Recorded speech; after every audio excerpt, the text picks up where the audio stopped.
Good afternoon and welcome to the latest in our series of live webinars brought to you by the HOP platform. So HOP is a website and a series of social media handles that we hope that all young people and schools in Hertfordshire are aware of and are using, because it is a one-stop shop for a whole load of careers, information and resources that we think will be really relevant for you. None less so than these webinars that we run every week. So over the last few years, we've now recorded well over 70 of these webinars.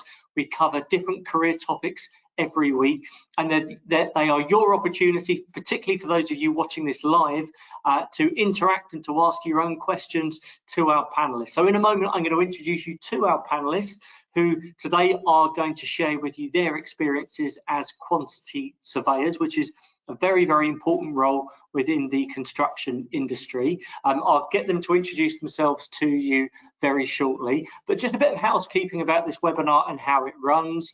I'll introduce the panelists in a moment.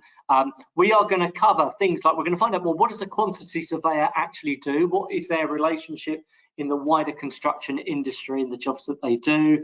We'll find out what are the enjoyable parts of the role, maybe what are the things that are slightly more challenging. We'll discover how our three panelists got into the roles that they're doing now, so what were their own particular journeys, so they might be able to give you some guidance on subjects that you might want to study or things that you might want to consider if you're thinking about going to university or not. And then we want to hear from you. So again, you've got your opportunity to ask questions. The way that you do that is on your dashboard. There is a tab that says questions. If you click on that, it will open out into a little text box. That text box, you can type into that. It's only visible to me.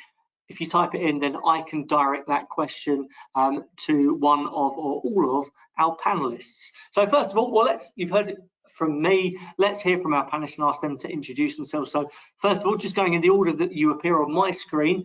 Good afternoon, Callum Baker. Thank you for joining us, Callum. Can you tell everyone a little bit about you? Hi everyone, my name's Callum Baker. I work for Morgan Sindall Construction as a quantity surveyor. I recently graduated from the University of Hertfordshire and became a fully qualified surveyor. And now I'm working on a project at the university, building a new engineering school. Okay, thank you, Callum. We'll tap into that as we go on. Good afternoon, Ganyu. Tell us a little bit about you. So hi everyone, my name's Ganyu. I work for Wilmot Dixon. I've worked for them for about a year and 9 months. So I went to the University of Portsmouth, studied quantity surveying, and then joined Wilmot Dixon on their graduate scheme after. Okay, thank you, Ganyu. Look forward to finding out more about your career. And good afternoon, Ben. Tell us a little bit about you. Oh, Ben, you're on mute. Messed up the first thing. I'm an apprentice quantity surveyor. I've been in the industry now for just under 10 months. Currently at Solent Southampton University, and I'm currently working on a project at Southampton Hospital, which is really good. Sure. Okay. Thanks very much. Well, thanks for introducing yourselves. First question I'm going to ask is, well, let me ask Ganyu this question. He doesn't know I'm going to ask him this question yet, but could you just try and briefly explain what is a quantity surveyor? So essentially, a quantity surveyor deals with the costs of the construction work. So, we get given a budget. So for example, a school, for example, might cost 20 million. The estimators might price that at 20 million. And then as it goes onto site, we've got to control those costs and make sure we build it for 20 million. It doesn't go over that 20 million, so that we give the customer or client their product, which is the school. So that might include things like procurement. So when I say procurement, that means getting the different companies to do certain work. So for example, we'll get a company to do the flooring, a company to do the walls, someone might do the ceilings, the windows. There's so many different elements in a building, and get different companies to build them. So we've got to get them in within that 20 million. We've got to get them to do those works. We've got to deal with contracts as well. So there might be a few contract issues in terms of conditions. We've got to agree that with them, and then also value their work. So for example, as I said, as we get different companies doing the works, after a month, they might say, we've done 20% of that work. So I'll go out onto site, I'll go and walk around, see how much they've done. And then, for example, I could say, actually, I don't think you've done 20%. I think you've done 10%. obviously I would have to have valid reasons for that. And then, yeah, and we do that on a month-by-month basis. And we also control changes, for example. So there might be a change in the works, the customer or client might change their mind and say they want, I don't know, blue carpet or grey carpet instead of, yeah, grey instead of blue. So we've got to factor that in, get that priced up, and get the other companies to do the works. So yeah, essentially controlling the costs of the construction project. Sure. Okay. And Genju, are you working on a particular project at the moment? Yes, I am. So I'm actually working on a police station project. So actually not a station, but it's their offices. So we're just refurbing some of their offices and also knocking some down and building new ones. So currently we're at the stage where it's not actually on site. So we're still in the planning stages, just getting costs confirmed with all the different companies that we're going to be using on site. And then I think we should be on site next week, hopefully. Oh, okay. And then Ben, just tell us, what project are you working on at the moment? So I'm working at Southampton Hospital doing sort of a range of projects. So before I started, they did a vertical extension out the front of the building, which was 5 floors, and it was mainly a general intensive care unit. But throughout COVID, there was obviously a lot of difficulty with hospitals and everything, so they had to change a lot of what they were doing. And sort of focus on other parts. So it was currently dormant. There's absolutely nothing in them. 4 of those floors currently.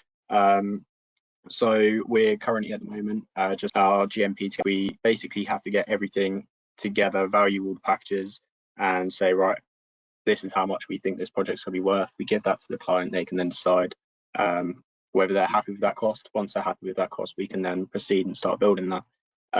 So what we're building at the moment is 2 theatres, along with sort of resting areas and different wards where they can look after people after they've had surgeries and stuff.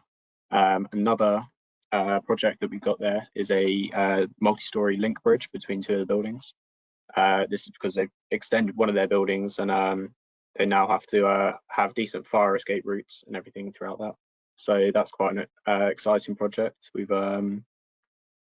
pretty much got most of the steel work up now, which is really nice to see. It's when you see that, you suddenly realise sort of how big a project is going to be, and it's very nice to see stuff like that happen. Sure. Okay. And then Callum, will bring us a little bit closer to home, because I know you're working on a project in Hertfordshire at the moment. So tell us what you're working on. Yeah, so it's a new building on the College Lane campus for the University of Hertfordshire. It's called the Specs Building. It stands for Science, Physics, Engineering and Computer Science. So yeah, it's a really interesting building, got lots of high-tech stuff in there, wind tunnels, robot labs, all sorts of cool things going into it. We're about just over halfway through the construction period now. The roof's almost complete. We've nearly finished all the glazing on the outside of the building as well, so it's nearly watertight, which means we can start commencing works on all of the internals. So yeah, coming to life at the moment, and it's a really, really cool project.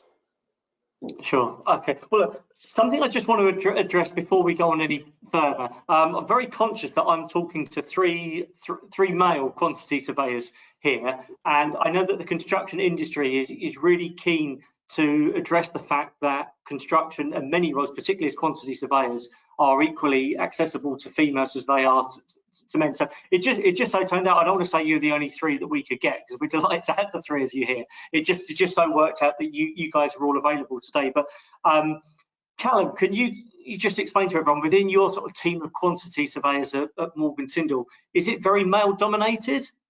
No, it's a pretty even split, to be honest. On the site at the University of Hertfordshire, there's four of us in the commercial department. We've got a male managing QS, then we have a female senior quantity surveyor, and then myself as a quantity surveyor, and then we have a female assistant quantity surveyor. So that's a 50-50 split. And then also as the site managers and the other roles, we've got a lot of women on site too. Sure. Okay. Again, what about from your experiences as well? Same as Callum, there is many females in the industry doing your sort of role as there are men? Yeah, 100%. There's quite a few females, and there is a great push right now to get even more in, just to make sure there is that even split. So yeah, there's lots of jobs available in QS for women, and there's a big push for it.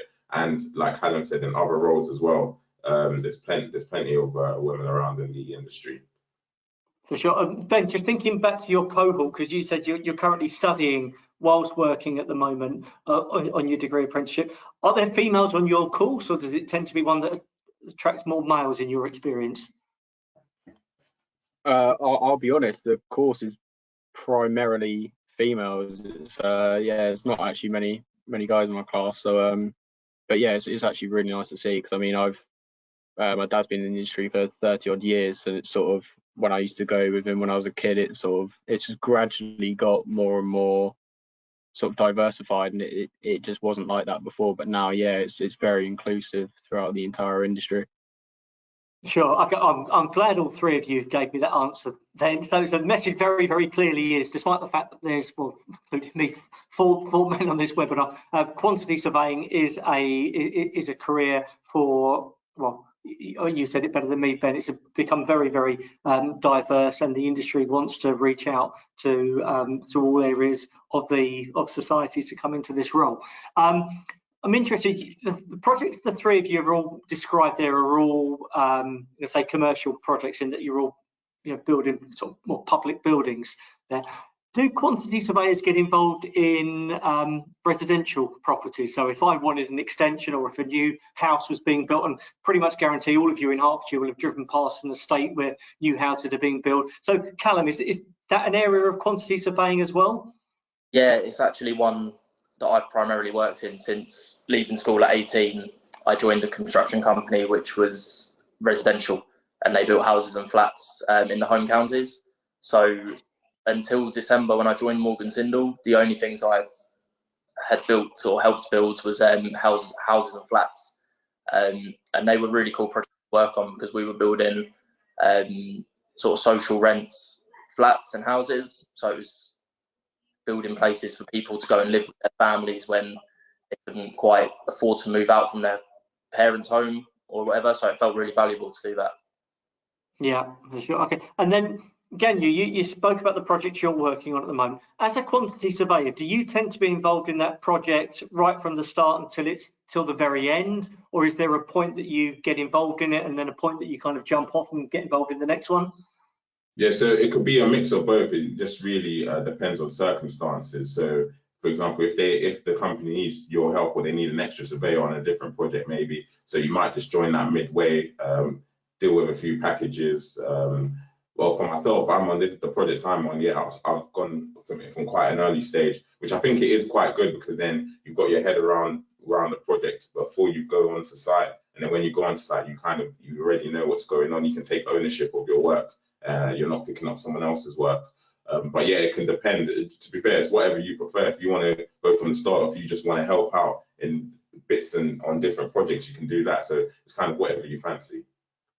Sure. Okay. And then Ben, I mean, just describe to me. I mean, there's an image on the screen there of someone in a high-vis jacket. I mean, I'm guessing you are probably on site most of the time, aren't you? So you're in hard hat and protective clothing.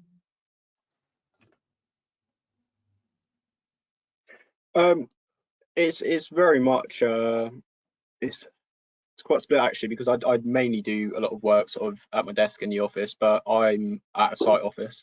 But I'm constantly going out to site. I'm making sure that the subcontractors, where they've applied for payment, that they have actually done the works that they're applying for. And yeah, so I do actually go out to site quite a lot, which personally for my learning is also very good being an apprentice, because I get to see how bits are going together and sort of get an idea of sort of everything really. And I've sort of learned a lot about health and safety, making sure that when I am going out onto site, not only am I safe, but making sure other people are safe. And it's nice to be able to actually go out to the site and sort of have sort of the skills and the knowledge to be able to go out and yeah, sort of understand all of that. I think a lot of people think that quantity surveyors are primarily just sat at a desk all day, and it's not really like that at all. Like, you do sit at a desk, but you also get to go out and see all sort of the exciting progress going on outside. Sure. Okay. Just a reminder for those of you watching this live at the moment, if you've got any questions you want to ask Callum, Ganyu, or Ben, anything you want to elaborate on a little bit more, please do submit your question to us via the questions tab on there, and then we can get those questions answered for you. Callum, do you work in isolation, or are you part of a team when you're on site? No, so obviously the site team can vary in size depending on the project, but the one I'm working on now is on average probably 10 of us in the site office every day, between the commercial department, design department, and then the operations department. So it's really busy. You get to meet lots of different people, work in big groups and then small groups within those big groups, which is really good. But then likewise, when you need to get your stuff done, you sit at your desk and you can just crack on and get it done. So it's a good mix.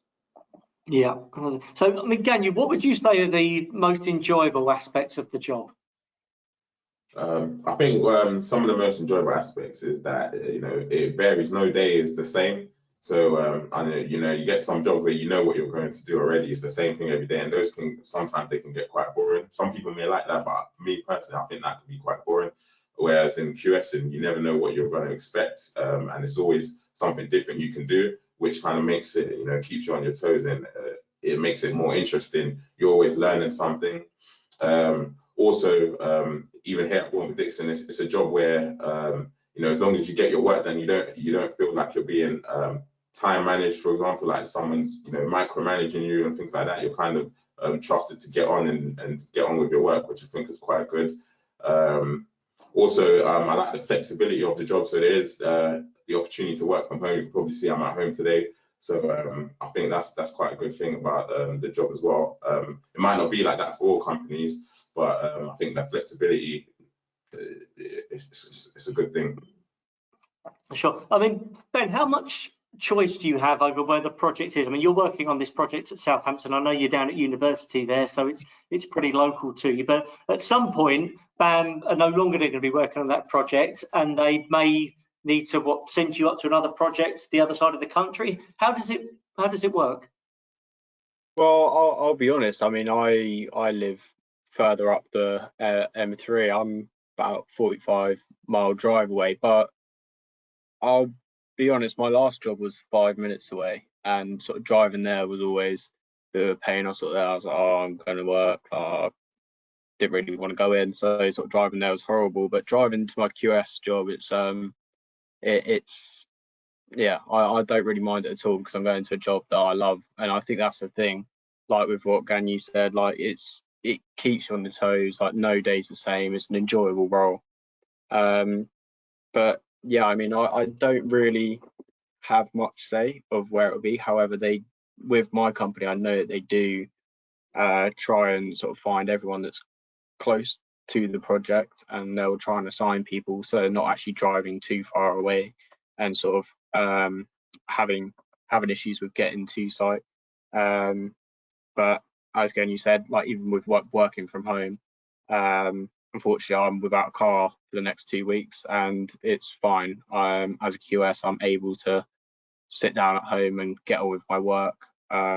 And then I've got a very useful team as well. If I need something measured out on site or checked out on site, I can just give them a ring and that'll be checked for me. So I'm surrounded by people that are willing to help out, which is one thing I never really thought about before. So Sure. Okay. Well, Callum, I think by coincidence you're working on a project which is only a couple of miles away from where you went to school. That's a shout out to Monk's Walk, wasn't it? That's where you went. So have you ever been in a position where you've maybe had a project that hasn't been that close to home, and you've had to decide, well, how would I travel there, or should I travel there? Yeah, so I've at my last company, not Morgan Sindall, but at my previous company, we had a project we were working on which was close to Birmingham.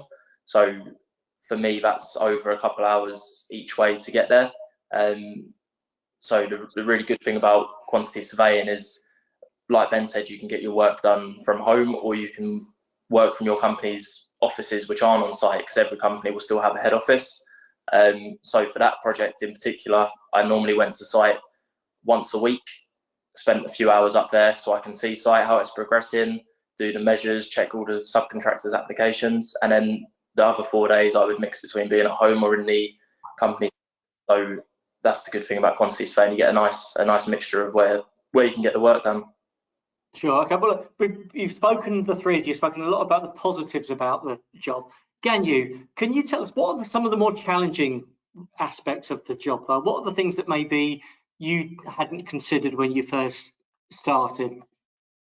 It's a good question. I think something that comes straight to mind maybe is that there are sometimes there does get a tight deadline. So you might have a period of where maybe not as much is going on, and then there might be periods where the timescales are tight. You need to get things done. You need to get work valued by a certain time. So I think sometimes then you've got a lot of work, and then obviously if you're dealing with multiple packages, it's not just one package you're dealing with. You might be dealing with 6, 7, and you need to get them all done by a certain time. So you might find yourself mix and matching. So I think time management is an important skill for QS. Just knowing what your priority is, what you need to get done first, and kind of having a plan of when you will complete certain things. That's quite important, and yeah, it can be challenging sometimes. Yeah, that's Sure. what jumps straight away. Yeah. Yeah, right. Okay. Well, let's talk about your own particular routes into the jobs you're doing now, and then maybe some advice that you would give to people watching this, so particularly around subjects. So, look, the first question I'm going to ask you, I'm going to go to Callum first on this one.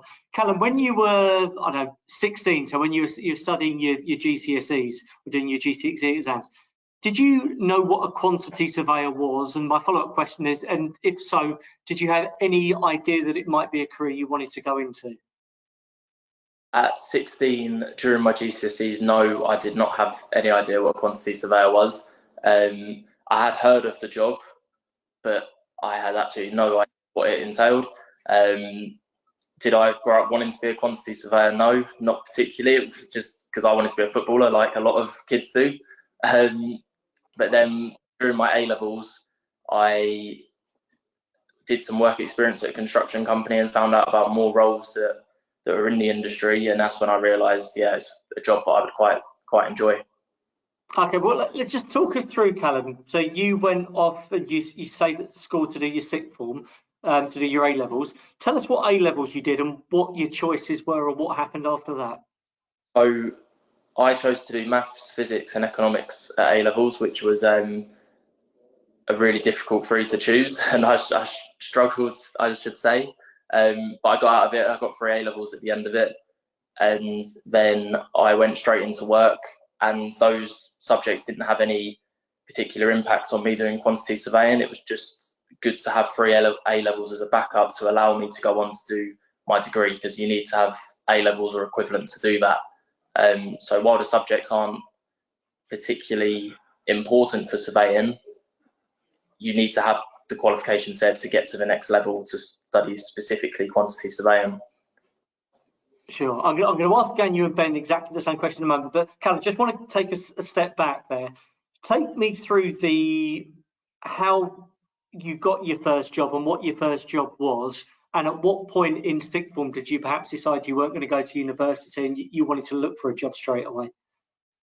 To be honest, during my A-levels, I kept my options very open. I applied for university, the traditional route, to go full-time, and I also applied for some apprenticeships schemes as well in the construction industry. During my second year of A-levels, similar time you apply for university, and it was when I sort of got offered university places and job roles. I thought to myself, I'd rather go straight into work, start gaining experience, earn money and progress as quickly as I can through the industry. So that was my reason really for choosing work over university straight away. Sure. So Ganyu, same question for you then. So talk me through what happened when you got your GCSE results and what happened next for you. Yeah, so at the time when I got my GCSE results, I wasn't planning on being a quantity surveyor. I didn't know what a quantity surveyor was. I didn't even think I'd get into construction. It wasn't like in my thought process. However, quantity surveying. While I was studying for my A-levels, I did maths. What did I do? Maths, biology, and chemistry. now looking back on it, I definitely didn't need to put myself through those hard times to do quantity surveying, but I thought I was going to go into the medical field. That was my plan at the time, so that's why I did those subjects. So then it was while I was doing my A levels, I was just in the library studying, and then someone came up to me and asked me what I was studying, what I planned to do at university, and then they told me about quantity surveying. And at the time, I thought construction was, I just used to think it was to do with like architecture and drawing, and I didn't like art, so that's why I didn't think about construction. Then he said, no, there's no art in it. It's like it's maths, and obviously I did maths at A-level. I was good at maths, and then I was like, really? So I did more research into it. I saw that it paid well. I saw that also, it was a job in demand. I think I saw a stat that for every graduate, there's like 3 jobs for quantity surveyor. So the job is in demand. So you will almost guarantee the job when you finish university. So that's why I chose it. What was the other question? Sorry. That covers it really. That covers it. That's a really good answer. So I think what we're finding here is that you guys hadn't got much of an idea of quantity surveying. You've kind of had your mind and hearts on doing very different things, and it's just something that you found out about and it appealed to you. Ben, you said that your dad worked in construction, so I suspect you might have known a little bit more about what a quantity surveyor was at that point in your life. But talk us through your sort of choices of what you did after GCSEs. Well, I mean, I'll be honest. I didn't really know that much about quantity surveying because I mainly sort of focused on sort of the operations and everything like that, and didn't really understand much about the commercial side, so we didn't really ever speak about it. But yeah, I mean, I went to college after school. I did very well in my GCSEs, but then went to college and did music and music production, completely nothing construction related, and then went to university and got a degree in music production as well. And then when I left there, and I just didn't really do anything with it. I was then a manager at Fleet Services for 3.5 years. And I was about to go traveling when I was having a look I'd been looking for about a year for roles in construction. And then this role came up and I just went straight for it, booked the holiday off of the interview and just went straight into it. And then, yeah, it's probably the best decision I made. And yeah, I don't really regret not going traveling at all. I'm very happy that I've now sort of got myself into a career in a job that I really enjoy. And I guess you can always come back to the music production. It's a good thing to have under your belt, isn't it? I do still do it quite a lot, yeah. So when I get home, if I haven't got anything to do, I'll either go to the gym or I'll make some music. Sure, okay. Probably not something you can really combine with your job as a quantity surveyor, though, is it, on a day-to-day level? No, probably not. I mean, no one in the office really wants to hear my music anyway. Probably put them off.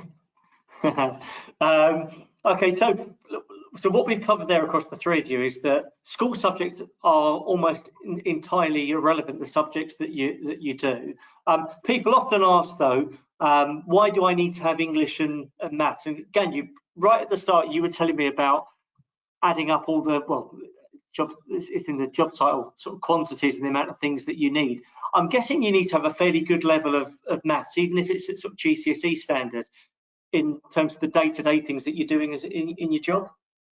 Yeah, I think some people get afraid because they think maths and they start thinking hard equations, trigonometry. I wouldn't say it's the maths that we do is not hard maths. You are dealing with big numbers, but it's just really adding, subtraction, multiplying. It's just so with big numbers, and also you've got Excel, which basically does the calculations for you, or a calculator.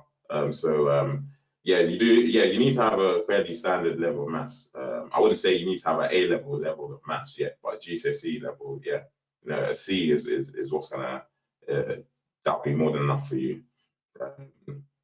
Yeah, and then English as well, like you mentioned, because there's a lot of communication, negotiation as well. You meet so many different people in this job. You're talking with a lot of people, so having good communication skills is something that's important as well. because like I said, you might be negotiating prices and things like that. So that's why English is key as well.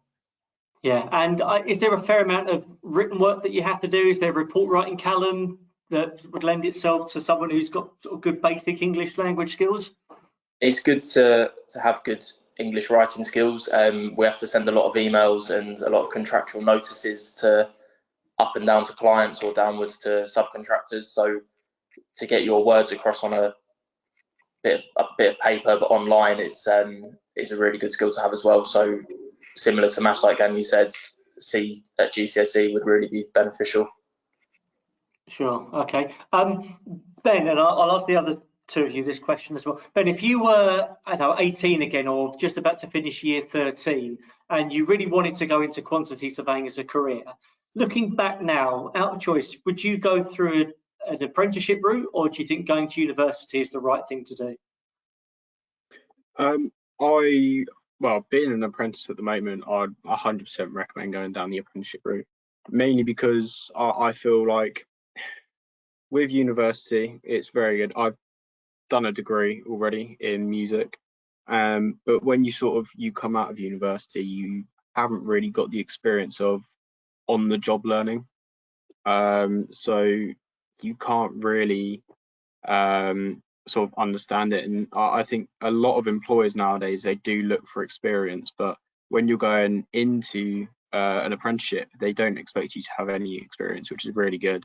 I mean, I went in there and they didn't expect me to have any knowledge at all of construction, and in sort of 9-10 months, my knowledge has just gone through the roof. I mean, literally a month in, I was sort of having conversations that if I'd had a conversation with myself a month prior, I'd have no clue what was going on. But I would 100% recommend the apprenticeship route, because obviously the company, they'll pay for your degree, which is a massive thing for me. Having my previous degree, still paying that off, that's quite tough. And then obviously the on-the-job learning, you get to work on a project, you get paid for coming into work and sort of working for those hours. And yeah, I honestly, I could speak highly about apprenticeships for a very long time, to be honest. Sure. Again, we always like to fly the flags for apprenticeships and technical routes, so particularly in Hertfordshire, where we know lots of year 13 leavers, I think, go to university almost by default. So look, Callum, as you were in that position, you were in the sixth form in Hertfordshire. If you could go back in time now and you really wanted to go to become a quantity surveyor, you've done, what would you advise someone at that point in their career? That's similar to Ben, to be honest. Apprenticeships and getting experience on the job is, in my opinion, the best way to go about it for the construction industry. The way I see it as well is you're getting paid to study, to be honest. They pay for your qualifications, they pay for you to go to uni 1 day a week, and then while you're working the other 4 days a week, yeah, you have to get some tasks done, but ultimately the whole time you're just learning off of all the professionals in the industry, so you're getting paid to study. And the other thing I'd highlight as well is if you go to uni full time, which is nothing wrong with it, because you get to go and have the lifestyle of moving away from home, and that's a brilliant experience. But when you come out of university, you might go into a job as a quantity surveyor at the same level as where Ben is now, possibly. You might sort of be 3 years older, but 3 years behind, if that makes sense. So for me, I would do the apprenticeship route again if I was 18. Sure. Well, again, the same question's going to go to you. I mean, thinking about, you described this sort of mysterious person coming and tapping you on the shoulder and whispering in your ear in the study room in sixth form, become a quantity surveyor. So if you were going to do that now with a student who perhaps in sixth form, what route would you recommend for them to take? For me personally, if I was to go back, I would actually do the same route I did, which was go to university first, and then go and join a company after. But I will add in, I did do a placement year, so that did help me. So there's something called like a sandwich course or a placement year. So I did go and work. So after my second year of university, I went and worked in the industry for a year for a different company, not Woolman Dixon, but for a different company. And I say that kind of gave me an introduction into the industry and actually helped me understand more about the industry. So I think me personally, I feel like that's what helped me actually go on and to get a job in quantity surveying after, because I had that experience, that 1 year's experience while at university, and also I got paid for it as well. In terms of in terms of doing the apprenticeship and then going to uni, I see the benefits. There's benefits of both, and I think it depends on the person and what you want. Like Callum and Ben said, you know, when you go the apprenticeship route, you don't have student debt, which I've obviously got now, which I've got to pay back monthly. And also, yeah, you're earning while you're working, which I think that's great. I would say the thing about university is when you're in university, you know, you can fully focus on the course, whereas when you're on apprenticeship, you've got work and you've got your uni stuff as well. So some people it might be stressful. Some people can handle it. Some people might be stressful for them. Also, like Callum said, you know, you get that uni experience, you get that uni life, you get so much life skills. And maybe when you're 18, you might not be ready to enter the world of working. You might still feel, you know, I'm not ready to do that full-time 9 to 5 yet. I still want to have years of, you know, maturing and, you know, having some life experience, because you do get some great life experiences in university. So, I mean, it depends on the person, depends on what you want. Some people, they want to earn money straight away and just get into it, which is good. Some people, they still feel like, you know, they still got some more life to live or something. I don't know the right expression to say, but yeah, and just go and gain those experiences in university. But my advice for someone who's thinking about it, I would just say go and do some work experience. You know, go and email loads of different companies and just say you want to do a week's work experience, 2 weeks work experience. You know, if you've got your summer holiday, I don't know, 1 day a week or something, just to gain that experience and get that knowledge, just to see how the construction industry really is. Then you can gauge better for yourself, get some advice, and then make your decision. Sure. Okay. I mean, the question I'm interested to ask you, it's a good segue actually, Ganyu.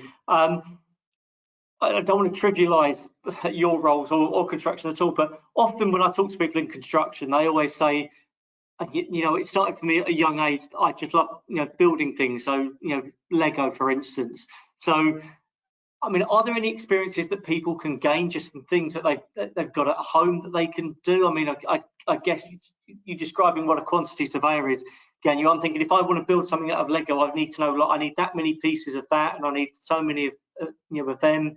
So, are there things that you reflect back on? You think, yeah, maybe this career was always destined for me? Well, my granddad was a civil engineer, so that isn't a family. It wasn't something, even though I knew he was a civil engineer, it wasn't something I necessarily spoke to him about. So it wasn't really something that interested me. I can't say that I liked Lego when I was younger. I did watch Bob the Builder, but no, I mean, my granddad was a civil engineer, so maybe you could say it was in my blood. Yeah, for sure. Callum, we talked about the qualifications that you might need. What are the sorts of skills or personal attributes that you notice that you and a lot of your colleagues all have? One that's I would say is really important for a quantity surveyor is communication with all kinds of people.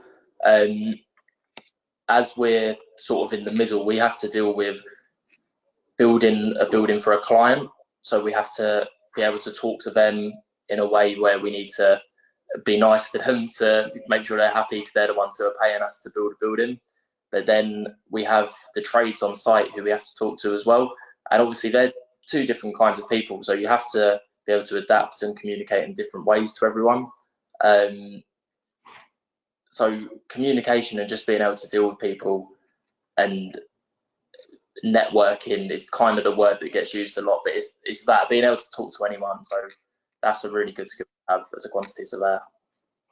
Sure. Okay. Well, look, just going to move the conversation on now a little bit, and we've kind of discussed this already, so I think the answer is going to be a very positive one. But Ben, do you see there being demand for quantity surveyors in the future? So think about people who might be watching this now, who may be coming out of school or university in the next, you know, year, 2, 3 years. Are there going to be jobs for them at the end of it as a quantity surveyor? Yeah, 100%. I mean, sort of even just as population rises, obviously there is a high demand for buildings. I mean, in terms of keeping those to cost and actually having them built in general, quantity surveyor is a massive part of any construction, really. So I think the higher demand is for buildings, which is only on the rise. yeah, the more quantity surveyors there are that are going to be needed, and obviously the people will be leaving the role as they start retiring, so that just enables sort of young generations to then come up into the industry. So sure. Okay, and Callum, specifically within Hertfordshire, where of course you are, went to school, do you see that being the trend in the county as well? There's going to be need for quantity surveyors in Hertfordshire? 100%. It's massive demand for quantity surveyors across all companies in Hertfordshire. You see it at career events. There's always construction companies there trying to look for the next quantity surveyor for their company. You can see people on the university courses as well, always promoting them, trying to get more people to come and study it. It's definitely a high demand for. Sure. Okay. And then, look, Ganyu, you're clearly loving life at the moment, so I don't want to talk you out of being a quantity surveyor, but is there a natural progression route for quantity surveyors that find themselves in other construction routes? So are you talking in terms of progression within a company, for example? Yeah, so as a progression, yeah. So as a quantity surveyor, is there a natural direction or role that people might go into subsequently? So you would start off as maybe like a trainee quantity surveyor, then you get a few years experience, move on to assistant, then you'd move on to project surveyor, and then or quantity surveyor, same thing, and then you'd move on to the senior, then you could become a principal, commercial, and then even if you can become a director. Obviously you're going to have to work hard and prove yourself and show that you're capable of doing those things. But then when you start moving into those sort of roles, it won't just be about quantity surveying. You've got to understand the whole picture of construction and all the other different roles. But yeah, there's a clear progression route. Yeah. Sure. Great. Okay. Well, look, you guys have provided some fantastic information for everyone today, and I think really inspiring as well. I think anyone who's watching this will see the enthusiasm you've got for the job, and I'm sure that will reflect favourably on what they want to do afterwards. A couple of websites that you might want to have a look at. Callum, do you want to explain what RICS is? Yeah, so RICS is the Royal Institute for Chartered Surveyors. It's something you can apply for, and you have to do a year's worth of case studies and interviews to become a chartered surveyor. But once you have it on your CV, it's really good. It makes you stand out from the crowd, really, and it makes you really desirable for any jobs that are going as well, and it helps you progress. It's something that I'm going to start in September this year, and I'm looking forward to the challenge. Sure. Okay. Well, look, the RICS website, which the QR code is on the screen there for you, if you take it through, that will take you straight through to their careers page. So within that RICS site, they will give you lots of information about becoming a quantity surveyor, probably case studies on people like Callum, Ganyu and Ben that you'll be able to relate to, and any questions that you might have, you can go through that website. Go Construct website, I don't know whether any of you used that when you were looking for a job. You shake your head or nod your head if you're familiar with it. No, you don't need to. So Go Construct is a fantastic website that the construction industry sort of collectively has created, and there is information on a whole host of jobs within the construction industry there. So not just quantity surveying, all the hundreds of other roles that are required within the industry. So do have a look at that site as well. I just want to thank the three of you for being such fantastic panelists today and sharing your stories with us all. I think it's all very, very relatable to the audience who'll be watching this at the moment. So I think you've really inspired them. I just want to remind everybody that's watching this as well to have a look at the HOP website, have a look at all of our social media handles. The QR code in the top left will take you through to our virtual encounters library. So every webinar we've recorded, there are several on there about a variety of different jobs within construction, including architecture, which you mentioned earlier, Ganyu, bricklaying. We did a really good session on that earlier this year as well. But there's something in there for everyone, so tell your family and friends about it. It's not just construction webinars that we've recorded, so there's over 70 that we've done over the last few years. So Callum, Ganyu and Ben, thank you so much for your time. You've been absolutely fantastic. Real credit to your organisations and to your industry as a whole. For the rest of you, I hope this has been really informative for you, and I hope it helps you make your next possible steps within your career journey. So have a very pleasant evening, everybody, and goodbye. Cheers. See you later.